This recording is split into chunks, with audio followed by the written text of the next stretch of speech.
Hello, good morning, and welcome to the Coffee Table Talks with Heather Goodnight-Hoffman. We hope you're having a really awesome Friday. I know I am. We're like a whole minute and a half late because Will and Heather and I were having such a good time chatting in the pre-show that I was like, I have to stop you in the middle of your sentence right now so that we can say hi to all of our friends that are hanging out and waiting for us. No pressure. So anyhow, thank you so much, Heather, for joining us. I'm really excited about this one because I feel like you fit that very non-standard traditional role that is so needed so very badly within our industry with your communication skills outside of the information security profession itself and outside of the teams to communicate the importance of the risks and things that are associated with information security and why they are so integral to businesses and not only protecting them, but also in generating their revenue streams. I'm really excited. Like this is, you're like, this is, oh, we're a team. You have no idea. I do the same sort of thing. You do it better, obviously, but same sort of thing. And I really love it because I think it's great for Will and his students over at Pima Community College to understand that there are roles that if you're not specifically interested in the more deeply technical, everyday maintenance kind of things, there is a huge need for great personalities and communicators just to be able to advocate on behalf of the information security teams that are in place within companies and just demonstrate to those outside that don't maybe necessarily understand the importance, right? Like it's great. I'm really excited. If you can't tell, I was letting you guys talk a lot during the pre-show, but I was like trying not to get up and dance around too much. Well, I mean, come on, right? You're the human API. This is all about connecting. It is. And it's what you do. It's my favorite. Good morning, Meg. We see you. Oh, you guys, guess what? So Meg, she's my officially been my sidekick now for about 4 months. Meg, she's showing up as Margaret Walker in the YouTube in the chat over here to the side. She is my sidekick. She's getting married tomorrow. Oh, congratulations. I know. I'm so excited. Congratulations to Meg and her fiance, Justin. I'm going to be in the wedding. So yay. That's also fun. And so is my husband, Josh. So yeah, I just wanted to give a shout out to her this morning and good morning, Secure Nation. So let's do a round of introductions really quick. If you are new here, hi, I'm Rachel Arnold. I am the Human API with Secure Nation. Feel free to follow the Secure Nation LinkedIn page to get more updates about events just like this one. And with us or my sidekick, let's go with Will, because we're going to save the best for last. No offense, Will. Not that you're not the best. You are. You're the best. Thank you. Well, this is Will McCullen, the program manager for the IT Center of Excellence at Pima Community College in Tucson, Arizona. Heidi, ho there, Will. And this is Miss Heather Goodnight-Hoffman with T-Mobile. I couldn't put all of that in the title because it was like, that's too many characters. I was like, dang. So if you want to go check out some more stuff about Heather while we're chitty-chatting, there is her QR code. No, it's not malicious. It just takes you to a very plain old LinkedIn site. That's it. That's all it's going to do to you. If you want to check out more about Secure Nation, there's that one. And then more about Will's program at the Pima cybersecurity programs are there. Okay, we're going to leave Heather's up though.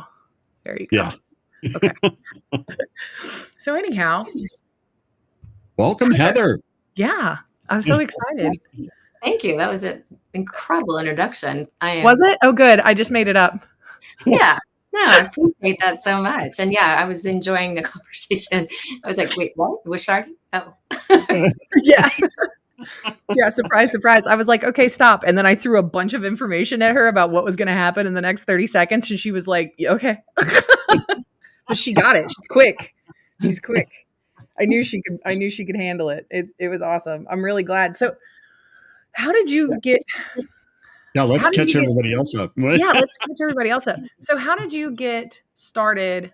Okay, let's go into what your role currently is more, and then let's talk about how you kind of got into the industry, right? Because we mentioned in the pre-show, it was like 1998 that you kind of fell in, which is so fun. I did that too. I fell in, but it was like 2017, I think. So yeah, anyway, go ahead. I'm dying to hear about how you got here too. Okay. So do you want me to start? I'll start with what I'm currently doing. Sure. Absolutely. Yeah. So currently I have the great honor of representing T-Mobile and their new security initiative. And that is exciting because I am a lifelong learner and I love new technology. And I think 5G is on the cusp of really being realized. And there's so much opportunity for our organizations to take advantage of all types of edge computing and, data slicing and all of the things that are, coming for just the advancements in that world. Um, I think the opportunities to exist, for in manufacturing, the convergence of OT and IoT, um, or OT and IT and IoT and digital twin and everything that's going on in that world really is incredible. It also presents a lot of risk. And that is truly why I'm really passionate and excited about that space. I also still am a part of, Risk and Security, which I co-founded with my business partner, Patrick, back in 2010. I support in the analysis and the collection of cyber claims data from insurers. Our company just analyzed over 9,000 of them for the 2023 Net Diligence Cyber Claims Study. The conference is in Miami. I leave on Sunday. Me and Patrick leave out on Sunday, where we'll be there for that Net Diligence conference. We also participate in a ransomware advisory group. And what that gives us is that a group of forensic analysts we meet with every quarter. We get together and they provide us what is happening right now. Because when we're collecting the cyber claims data, they're always a year behind, right? So even though I didn't know that. Yeah, so we do a rolling 5-year because, a lot of the larger cyber claims are, are, I guess, incidents, if you will. They take up to 3 to 5 years before they close out. And so I see. and the smaller claims, they'll close out in a year. So we'll do a 5-year and then we'll have the current claims data set. But that's still not what's happening right now. And with everything that went on with the threat actors breaking up and becoming disparate threat actors, it became real apparent to us last year that it really changed the way that the people that were fighting the fight, their forensics analysts, were dealing with what they call their customer service with the threat actors and negotiating. They said it completely changed. And so we needed a way to aggregate information in a more immediate time frame and get that information out. And CISA really is the one that drives that. And then if you guys ever need, they have a program where they try to get information out that is what is happening right now. So I love being a part of that group too, to find out what is happening, right? So if we reported that, hey, RDP was a real big threat factor, or third-party patch management was a major threat factor, right? A risk to organizations in these sectors in the cyber claims report, that's great. What the ransomware advisory group does, it says, all right, maybe they've pivoted and, MFA, SMS, they're actually exploiting right now. And that's what we're seeing. So that's what we'll be doing next week, is gathering what's happening right now. Right. Oh, that's cool. So you get like kind of this really big, broad, big picture, right, about what's being reported and with the claims analysis. But then you also keep your what's a good colloquialism for that? I don't know. I'm bad at it. But you keep your thumb on it, right? Like we have like the trending data, and the whole reason, like the whole point of doing the cyber claims data, right, is the whole goal is to build like predictive analytics, so, like insurance, like everywhere else, right? Every other part of businesses, right? Every other sectors, they collect data. Think about the automotive industry, how they collect data, safety, belts. Like we all wear seat belts, right? The vehicle, deaths have gone down, mileage is like that we've traveled gone up. We know that, like it, predictive analytics around, weather incidents, right? How much of the payout's going to be. We wanted to build a model that could predict, right, cost and things. And, that was the whole point of collecting all this data, so we could input these in models and have a good idea of what those costs are going to be. But when our world, right, as technology has changed so quickly and, things keep changing, it is, and I will say this, we did see in 2023, we did see the model start to resemble something that was predictable on the same level of property, right? Which was really fascinating. So we're hoping to continue and see that trend. And this is all coming from the insurers, and they talk a lot about that when we're at the conference. So yeah, so that's so what's holy going on. you don't sleep very much, do you? And I tend to talk really fast. Everybody said, Heather, slow down. Try to remember to slow down. So Oh no, I do that too. It's okay. I'm keeping up. I hope everybody else is keeping up. Look, I've got a thing down here to remind you to ask questions. So if Heather's going real fast, there was something that I wanted to pull out of everything, all of the wonderful information you just shared, because it gets all of my brain juices bubbling around. So you're looking at the overall data from the last 3 to 5, right, spread with the claims. With the big claims, because the bigger claims take 3 years, you said, or more to close out, right? And the smaller ones take like a year. Okay. So whenever companies are making those claims, are there certain buckets only that they're allowed to you know what I mean? Like, this is especially with the property piece. So let's say my house burns down and I have to make an insurance claim about it, right?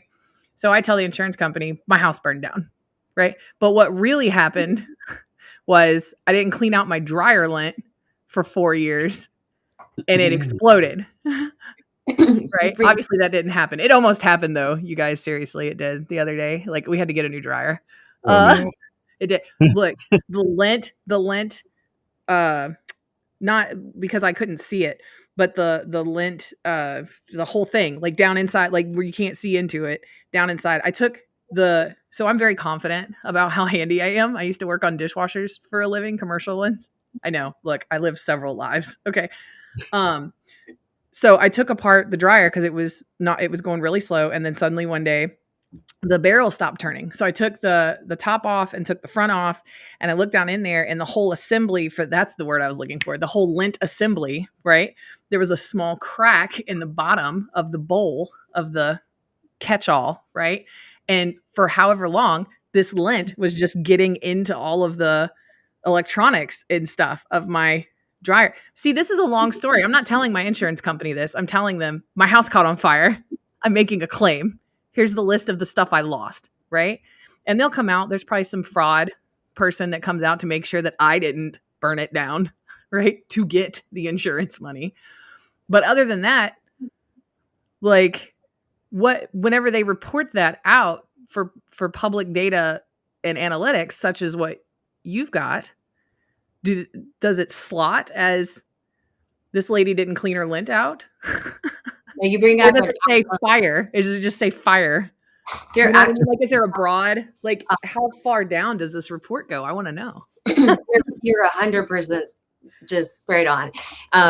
So when we have a data collection, and I need to also disclaimer and not disclaimer. I don't know if we call it a disclaimer, but just explain that the report is a convenient sample, meaning that we send out a collection form to the insurers and they provide us back whatever they would like to provide us back. We would love to say, could you provide us back X many claims in the healthcare sector? But that takes a lot of effort that they may not.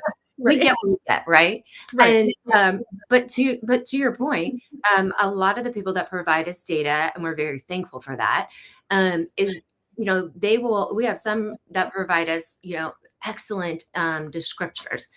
That being said, we all know ransomware doesn't just happen, right? But it gets if the insurer reports it as ransomware, right? It will often have a description of. Because ransomware it had to start somewhere. right? And how did it happen? Well, oftentimes we'll see that someone clicked on something. It was an Office 365 hack. It was a phishing email. It was, obviously, right? Generally, there is going to be something that happened, but it will get promoted. We will report it as ransomware because going through 9,000 claims and trying to figure out to bucket them differently would be very difficult. I just wonder if that information would be valuable whenever you are communicating outside of information security, right? Whenever you're trying to, I don't know, beef up your company's internal, whatever security program, right? So, that you're like, these specifically, this is how ransomware got here across the board. 100%. And the same thing with, so ransomware is a big bucket, right? So is ACH or wire transfer fraud or theft of money is a bucket. So we take these labels from the insurers, right? And theft of money just doesn't happen. No. ACH, wire transfer fraud just doesn't happen. So, oftentimes when we write the reports, we will try to add a little bit of color. I try to communicate that more. And, when I'm speaking to either groups or speaking, to people, that is 100% what I generally will go and look at the data deeper, right? And that's what the ransomware advisory group does. Honestly, that's why we started it, was to dig deeper. What is really going on? What are the main threat vectors that is causing the ransomware to get in? What is the number one thing that is happening? And then it gets deeper too. In the ransomware claims, we have separated out as well. Should I pay or should I not pay? Right.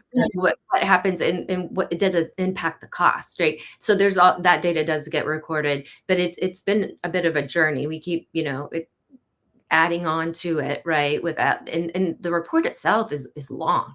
I mean, the public facing report is roughly, I think it's 75, 80 pages. Yeah, it's gonna be huge.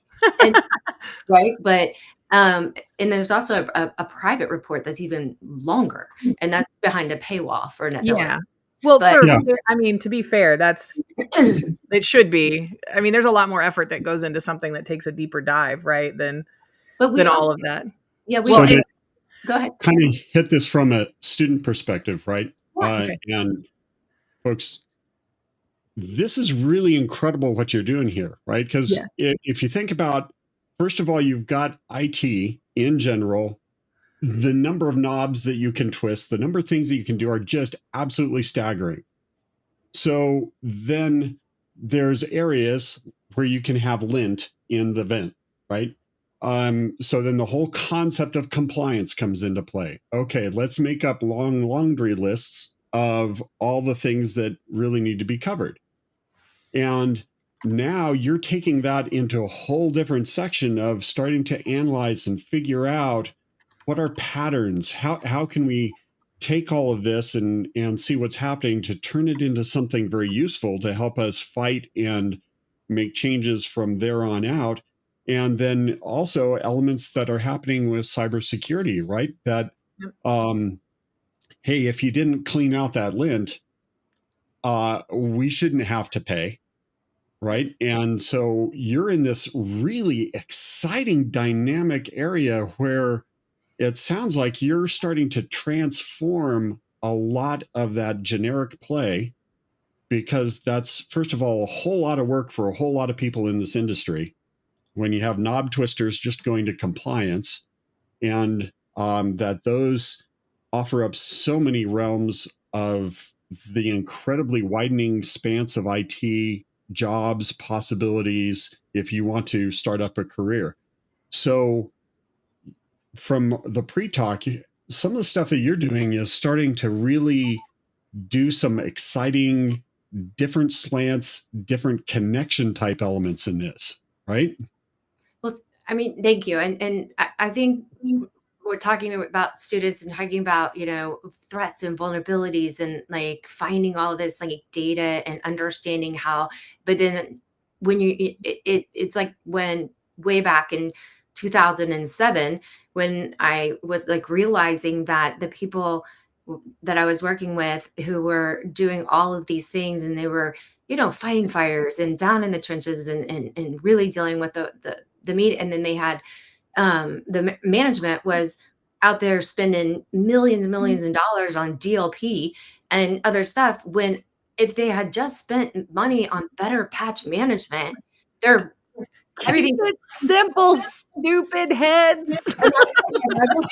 And I will tell you the three things that rose to the top over the aggregate of this last thing were third-party patch management, mobile application security, and web certificates.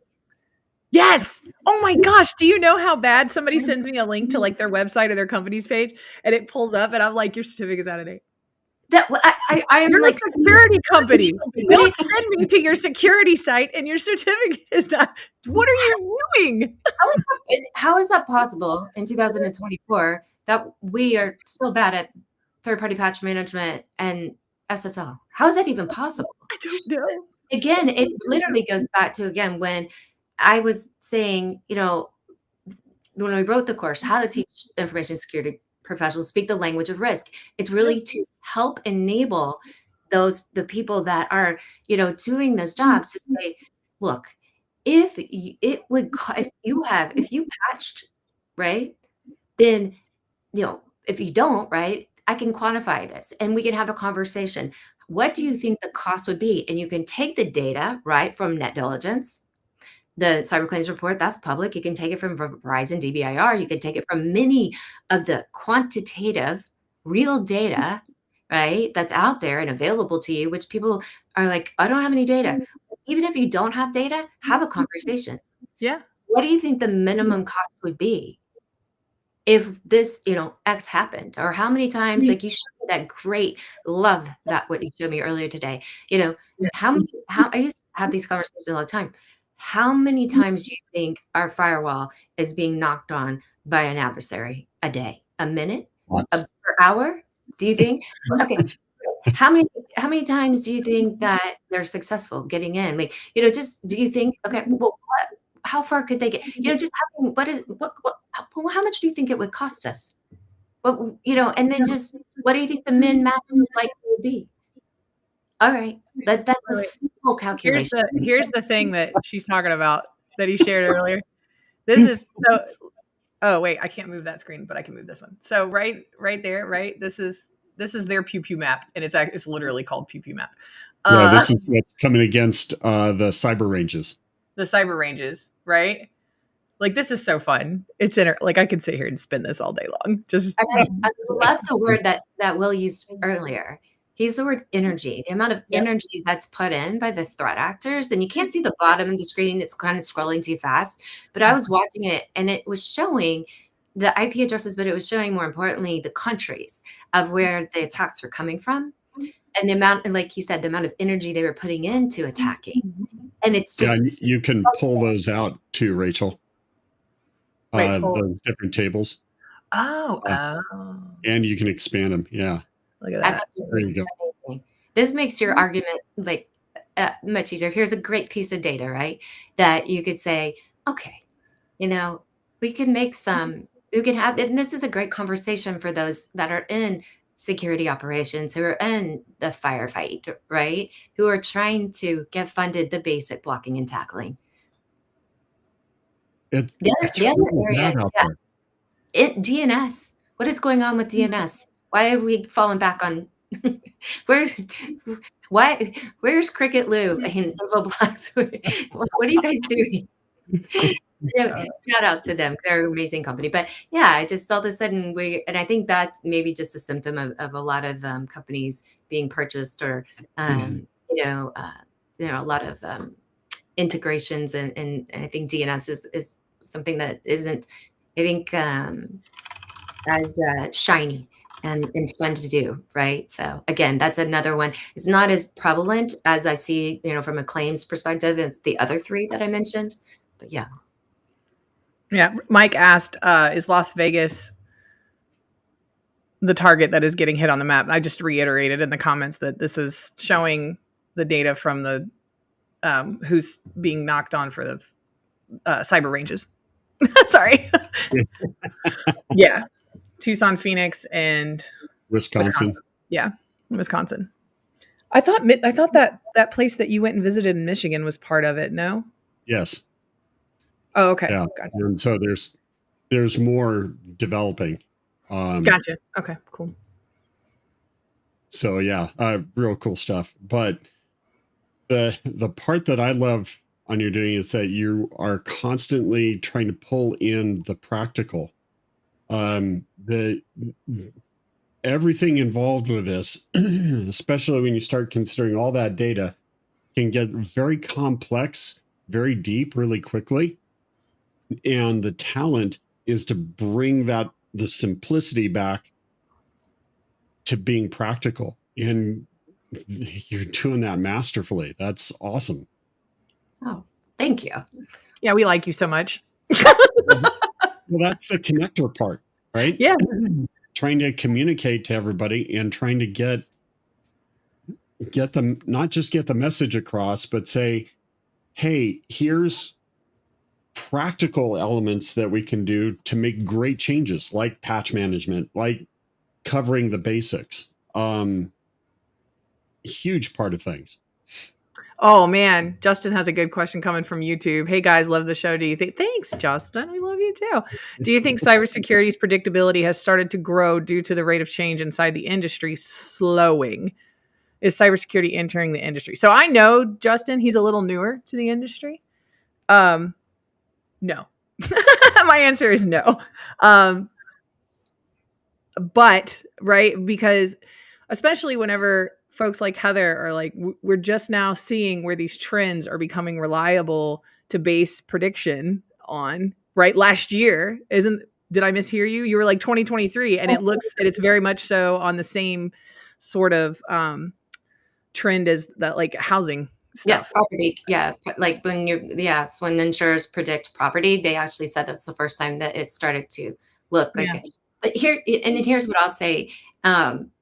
So I went to work for a cloud NoSQL database company because I wanted to understand what was going on in the cloud and how people were doing and what was happening in the digital modernization world. It was an area of my career that was really lacking, and it had nothing to what I was doing had nothing to do with security. It had everything to do with business, like, revenue generation and, obviously pushed to get applications out, right? And I have never seen deals move quicker and faster under the office of the CIO and with zero regard for the information security. Like the CISOs that I knew, I was calling going, why aren't you involved in this project? Now, the other part of that was I was fascinated by the part that if I was involved in just this one little lane, the NoSQL database piece of this very giant project that was, under a very tight time frame to get to market, because why? It was going to make them, improve efficiency and productivity and bring in, customer data, like to make decisions, instantaneously, and it's just incredible what these applications do. There were there's 630 different components in that ecosystem for that one application, for that one database that were all open source that surrounded it. The application platform team and the engineering team, there were so many different things. I was quite frankly terrified for them. I was like, wait, how do you secure this? So I'm not even sure we're seeing the actual real impact of that yet. Now, a lot of the technologies I was quite impressed with. There was actually one of the CISOs from a very large company who made the comment one time. He said, "I'm pushing everything up to the cloud. My SOC is going to the cloud." He said, because it's more secure, because the databases in the cloud are compressed, impacted, and encrypted. So I can recover if I was ransomed versus like being, in a data center where I'm having to pay. That was a really interesting perspective. But I was like, okay, that's just the database side. Like, you're not actually talking about this other side. But anyway, there's a lot going on in that space that that I think I don't really even know enough about to speak beyond what I just said, which is a bunch of unknown. And that just communicates really effectively how much there is a need for people to be able to translate from the knob twisting technical side to the folks that are guiding and directing and pulling the strings, right? Yep. Because you can't just ignore elements of security. Right. And concepts are not that broad. The devil's in the details. Right. Right. It's down to, Wow. I mean, I come from a sales background. Heather, you too, right? Correct. So we've all operated using customer relationship management platform software, right? Like your Salesforces and all this stuff.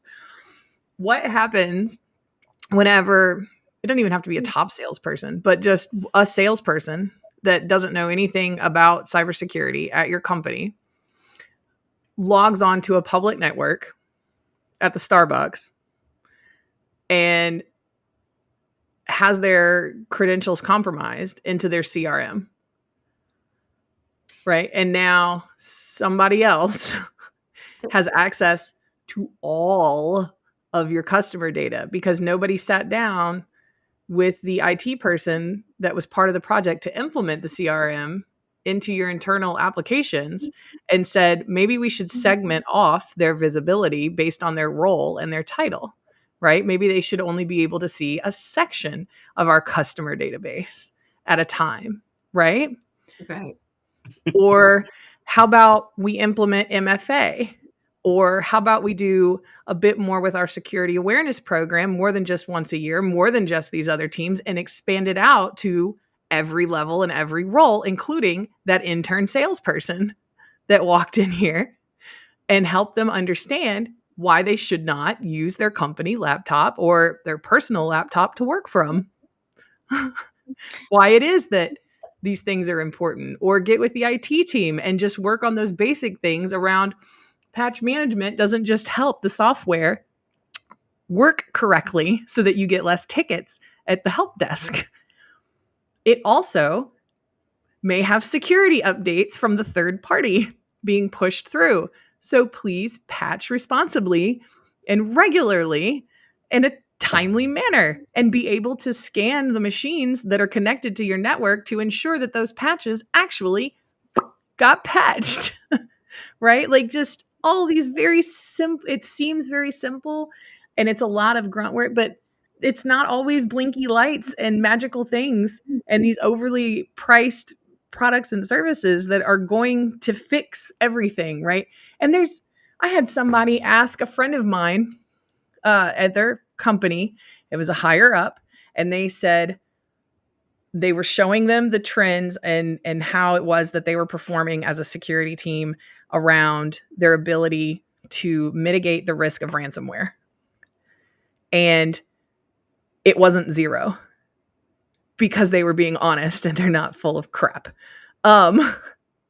Or just against attacks in general. I think it was attacks in general because there's always that area where 0 days, you can't, your products, that's why it's a 0 day. It's a 0 day. The product doesn't know about it yet. It doesn't know how to detect it and alert anyone. Right. So there was a margin. They were like under, I don't know, it was some very low percentage, but one of the VPs in a different section of the business was like, why isn't that 0? I want to know. And like, it was they didn't get communicated to very well about or educated. So then it put the entire security team on the spot on that call because they were like, well, that's impossible. Right. Because these things are developing every day, new, and nobody can keep up with that. We can't make our risk. We can't be invulnerable, but we can be as safe as we can be and then realize that the humans of our company are the line of first defense no matter what tools we put in place. Like you have to educate them including the VP that was like, why isn't this at 0? We should be at 0 risk. You're not doing your job. No, I am, because it's not at 100%. All the doors are open, right? Like, I think you bring up an excellent and valid point, right? Because in every other discipline, right, risk is a prominent component, right? And you can define it, you can price it, you can accept it, you can trade it. But in just your scenario, right? We were talking about patch management. Every large company, when every patch came out on Patch Tuesday, if they just decided to patch wholeheartedly across their organization, what would happen? Things would break. Right. And everything would break. You have to, there has to be like a little business would stop. That's why there's a process. That's why there's a dev, and there's there's a schedule that we roll out. We don't just patch. No, not all the way across the board. I'm so sorry for everybody else. No, I had assumed that there was a process of patch rollout that was acceptable to your company, and it's continuing. Like, no. The funny part, though, is that people don't necessarily understand and document the cost and have accepted the risk, so that they can explain that if something were to happen and that a vulnerability against that vulnerable patch, was accepted and that they had it documented. That's the point, right? Yeah.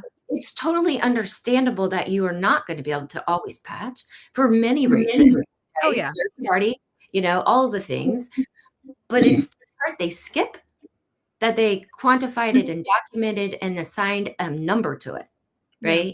And said that we understand, and here's our documentation against this. So that if something were to happen, that they said, well, here's what we documented, here's our risk statement, and here's why we accepted the risk. That makes a whole lot different conversation. Yeah, 100%. Okay. Here's an ugly question. I like ugly questions. And so I'll preface this with, I'm asking this question from your experience of your broad visibility of things that you've had before, and this has nothing to do with TMO, right? Yes, I should have said these opinions are my own, not the opinion of my employer. Straight up. Right. Oh yeah. But from what you've seen in industry, here we have this situation where bringing forth new technology very quickly, being able to do wondrous things, makes a whole lot of money. Then we have that element of risk where there could be a great cost involved. Now, when a lot of these companies are taking care of users, or taking care of people, lives, how many of those companies make the decision of, yeah, well, if we're breached, we can cover that cost. It's much more important to get the product out because we can make a lot more money that way. Yeah, here's what I think is really interesting, and I need to follow back up, and so I'm gonna say something that I think is probably maybe shocking to people, or maybe they know this. Take a company like Microsoft, right? They do not have a secure, coding practice team anymore, right? So their software does not go through a rigorous, to my knowledge, because, and from what I understand, 99% of the vulnerabilities that are out there are in security products. Why? Why is that? Because it's not profitable it's a cost center to write secure code when that software is then going to be taken. And so you have to really think about what are their trade-offs. Now, that may have been true, may have not still be true to this day. They used to have a very robust security coding practice, very much so. They're the original people that wrote, threat modeling practices and SDLC practices that we still follow today. It's just at some point somebody made a decision to say, this isn't profitable. And they pared it back. So People make those risk decisions all the time, but they made it, and that's just one example, right? So yeah, as long as people understand that they're making those decisions and that they have documented, that is what it's all about, right? I mean, you can't be somebody like SolarWinds and lie about it. You can't say that we follow secure coding practices and not. You can't say that we have a password management system and password practices and not actually follow password management practices. And by the way, the Microsoft thing, I have no idea if it's still true or not true. But my point is that, again, lots of companies make decisions to have a very stringent, secure coding practice. And lots of people say this is a cost center and we need to get code out the door and make that trade-off because they document it. Right. So what can we do? How can we change that culture? I understand it comes down to money. That's the hard part. Well, that is the part of acceptable risk within your organization, and it is it is literally the part of understanding the mitigating controls, right? So, is it what kind of controls if you are a consumer of a software product, right, or any type of product, and you need to understand the due diligence around it, right? And you need to understand, you're responsible, you are the user. And if you're putting it out there, the people that are consuming it, they're the ones who are also responsible as you are a vendor to them. That's why third-party vendor assessments exist. That's why end user license agreements exist, even though oftentimes it's a EULA click-through because they force you through that. But if they force you through that, then you're assuming that risk. 100%. Just so you know, it doesn't matter if you scrolled through it and didn't read it. They're still gonna hold your feet to the fire if you're the reason that somebody opened a door into the company network. Like, guess what? You signed this. Do you remember signing this? Guess what, Chuck? Oh, geez. So that brings up a thought. If insurance companies, things that are there to help save you and keep you going, are starting to do checks of, well, is there lint in the pipe, right? Oh, they do. They do. I don't know if everybody's does that, but I've been a part of teams where they do. Yeah, but hold on. Oh, okay. Now, if you're in a situation to where, could they say, no, we're not going to pay for that because you went with this company? Yes. So they will give you a list of acceptable. Yes. Sorry. Yeah. So then all of a sudden you're assuming the risk of the company that's doing the poor security practices because they've just written it off in a EULA. Mm-hmm. I mean, I don't know. Wouldn't know. I did hear something interesting about, and I'll learn more when I'm in Miami at the conference, the Net Diligence conference. And I love to listen to what the trends are and what's in cyber insurance, right? We're going to have you back, like post-conference, take notes, come back and divulge knowledge this way. So, yeah, Moody's and partnered with BitSight, and they were looking at an external attack surface management product, right? Yeah. And looking at doing some ratings of organizations to provide basically a credit system on an organization, saying that your credit score is either good or bad based on this external attack surface management, and we've provided it to the insurance company. And I'm looking forward to asking the people that were talking about it on the last call that I had when we get there this next week to find out how are you executing on that? Who all is participating in that? Because the insurers, quite frankly, I think there's a lot of the insurers, they want to help you. I don't think people take advantage of their actual cyber insurance companies, what they have to offer. They have a lot to offer you. People are more afraid of them. That's not what they're there for. Right. If they have so much free stuff to take advantage of, they should be your first call. They honestly, when people, there was a period of time where people were saying that they ransomed them, and we encouraged people to call their insurance company to make sure, because they weren't actually ransomed. There was just a whole hoax of people. They were never really ransomed. They were like, oh no, this is going around. You're not actually really ransomed. Don't, just ignore it. Right. Like, but your insurance companies are, when they see that kind of volume, they will help you. Like, those are the kinds of things they're there for. They're not your enemy. And I think a lot of times people think that they are. Right. But you got to treat them with respect, guys. You can't just be like, help me now. You got to. Well, I think it's difficult, right, for them, because, people will be like, well, my self-insured retention is going up. It's going to cost me this, and, blah, blah, blah, blah. And there are some insurers that have said, we're 100% not, underwriting this entire sector anymore. And so they get a lot of bad press from that perspective.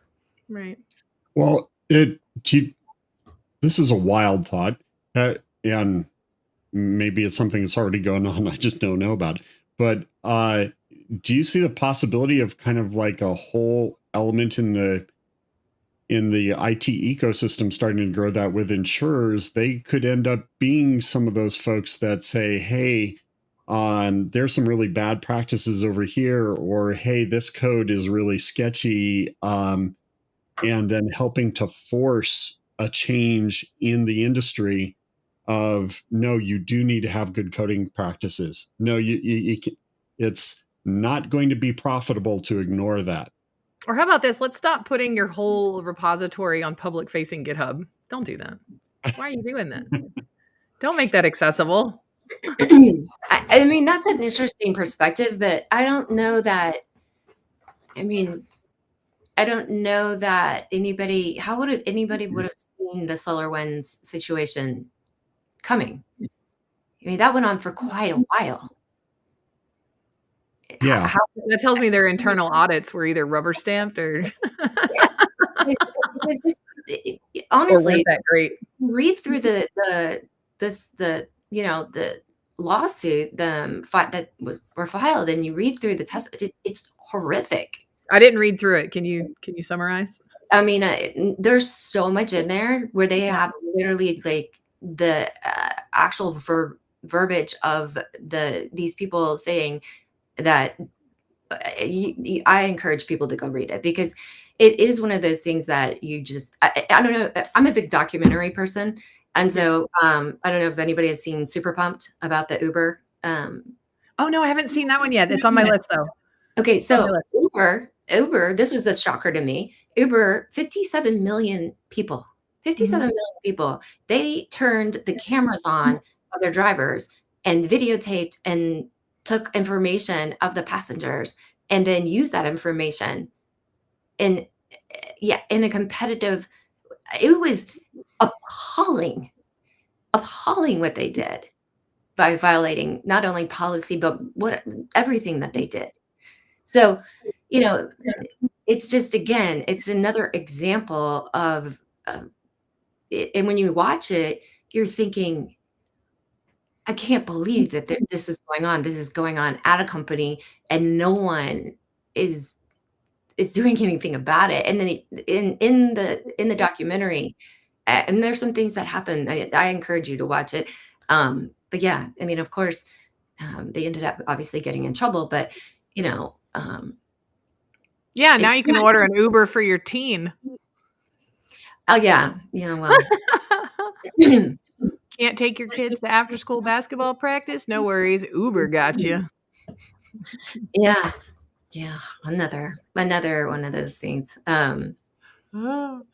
This gets so crazy. So fast. We can tell. Yeah. So. Stop it. We're gonna we're gonna start giving people anxiety nightmares. Look, when is the conference that you're headed to next? I leave on Sunday, Super Bowl Sunday. So it's in Miami. and it's Monday, Tuesday, and part of Wednesday.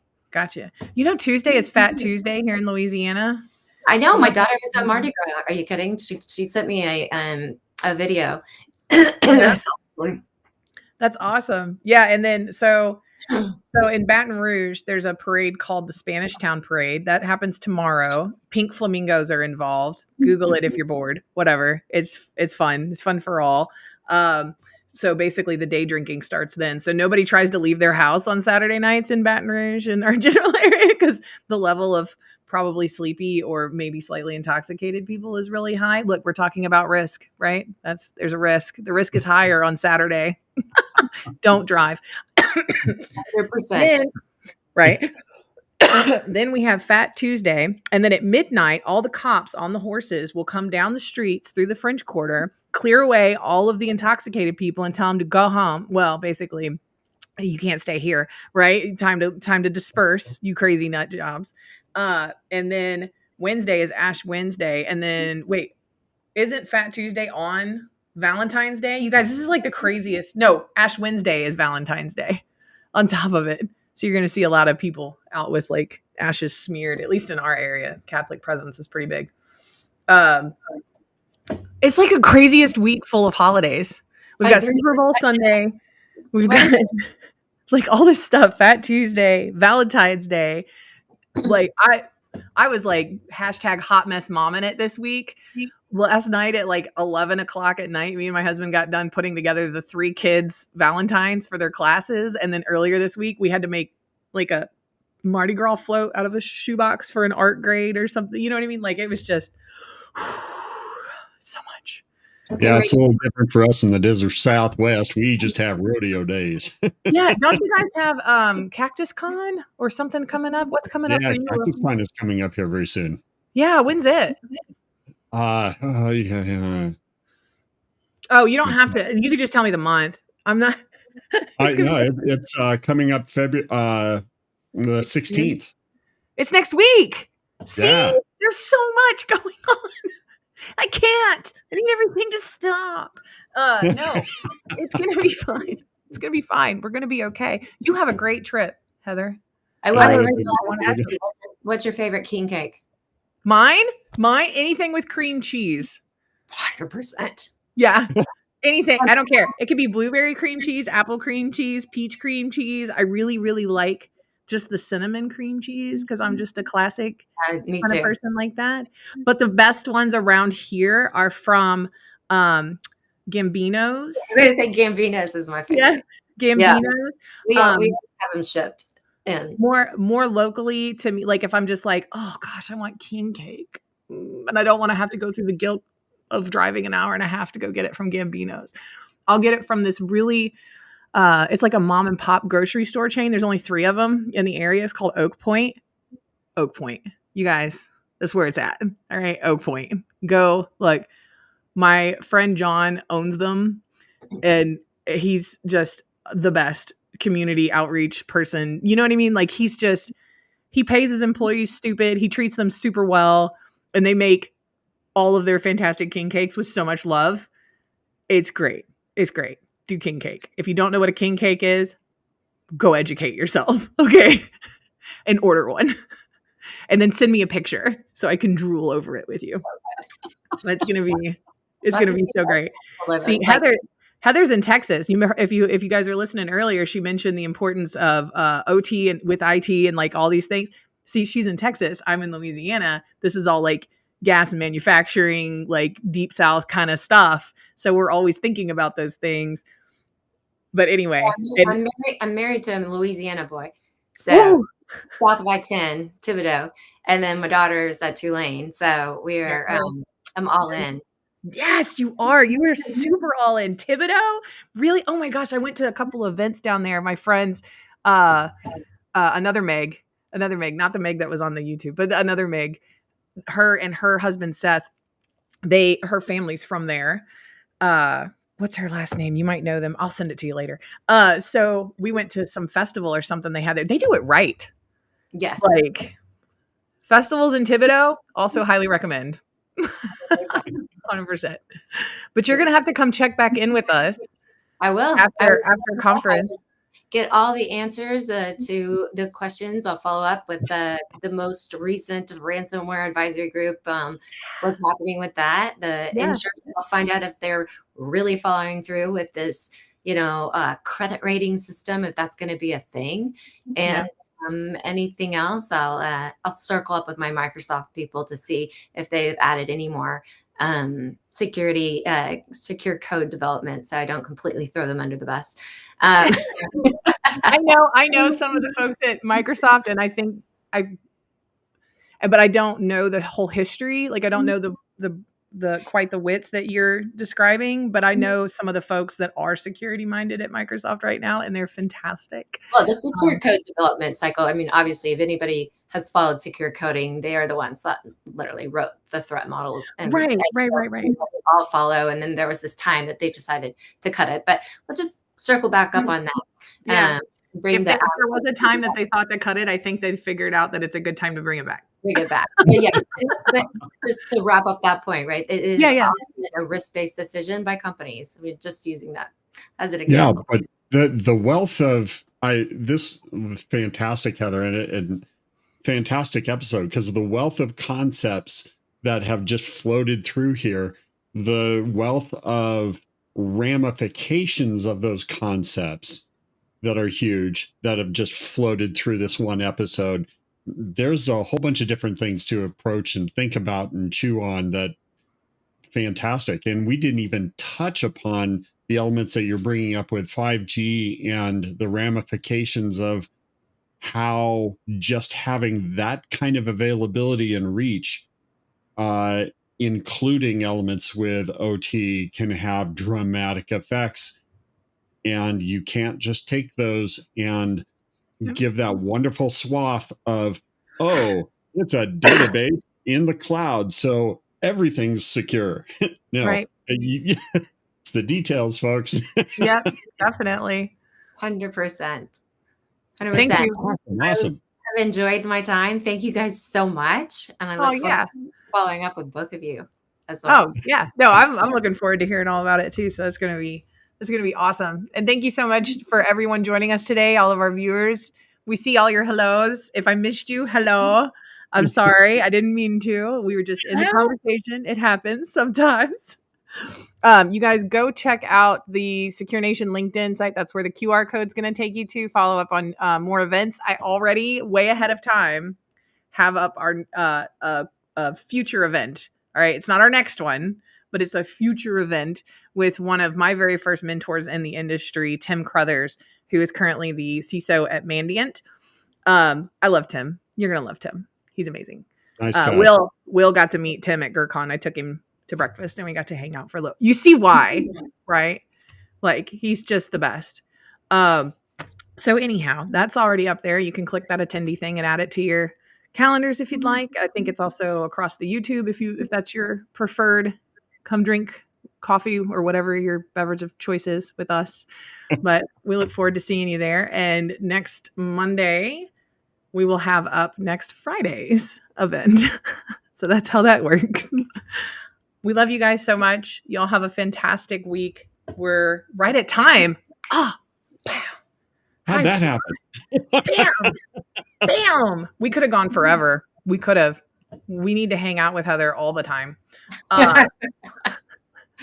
Y'all have a great weekend and a great week of holidays next week. All the little ones, all the little regional ones, and happy Valentine's Day. And remember, nobody loves you on the internet. Nobody.